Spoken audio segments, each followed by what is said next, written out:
In August 1989, a dying physicist sat in a Massachusetts hospital room and signed the paperwork to fire his own son. Dr. Wang spent 38 years building his technology company into a $3 billion empire, only to watch his heir drag it to the brink of collapse in less than 3 years. While the board scrambled to find a corporate savior, they were about to discover that replacing a family heir would only trigger a different disaster. Executive titles sound like a singular role, yet the leaders who hold them operate in completely different worlds. First comes the founder CEO, a leader who views the company as an extension of their own identity. These creators are willing to sleep on factory floors and work 80-hour weeks because their personal identity is entirely fused with the business. When the company grows, however, this intense emotional attachment becomes a dangerous bottleneck as they struggle to hand over control to outsiders. Looking to escape this bottleneck, boards often seek a leader who can project a massive future, bringing in the visionary. Visionaries don't care about daily operations, choosing instead to focus on 10-year horizons and grand,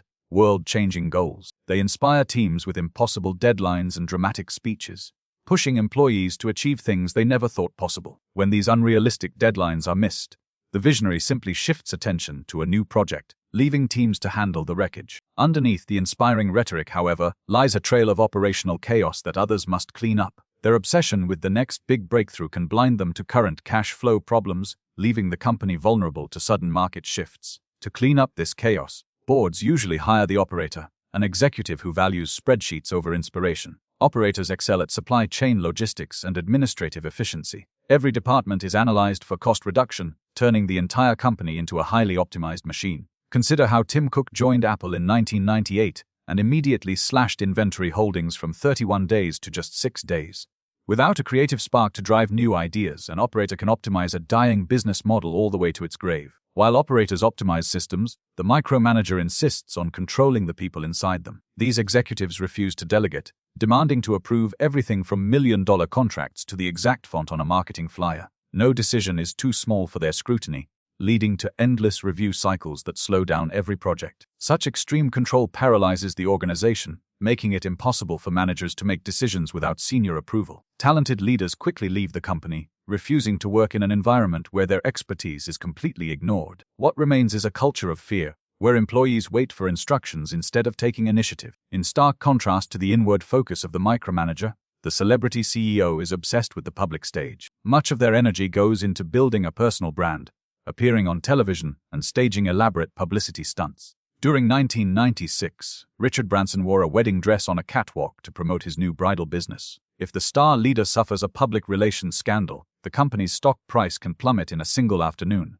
The brand becomes a fragile monument to one person's ego, leaving the actual business secondary to their fame. But some founders choose the exact opposite of celebrity, fading entirely into the background. Known as the ghost CEO, this leader delegates almost all authority to a group of deputies, rarely appearing in the office or on video calls. Google co-founder Larry Page exemplified this style, living on his private 35-acre sanctuary in the British Virgin Islands. As he tested flying cars on Eustacia Island, the daily operations of the search engine were left entirely to his trusted subordinates. Such extreme detachment can give employees complete autonomy, yet it often creates a dangerous leadership vacuum. Rather than disappearing, the culture-first CDO focuses entirely on the emotional climate of the workspace. Believing that happy workers naturally create a profitable business, this leader prioritizes employee satisfaction and flat organizational structures. At Zappos, former Chief Executive Officer Tony Hisai took this philosophy to the extreme by offering new hires $2,000 to quit during training. Although this approach builds incredible loyalty, it can make the organization soft and slow to adapt during a crisis.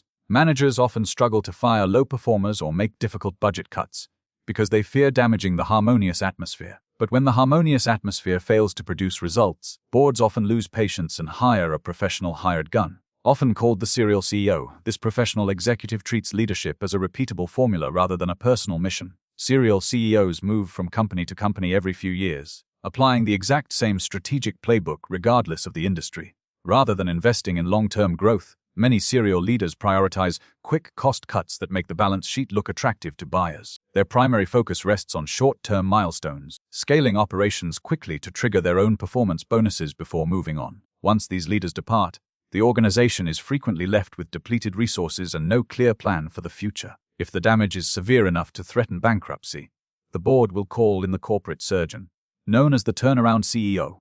Turnaround CEOs are brought in when the company is bleeding cash and facing imminent collapse.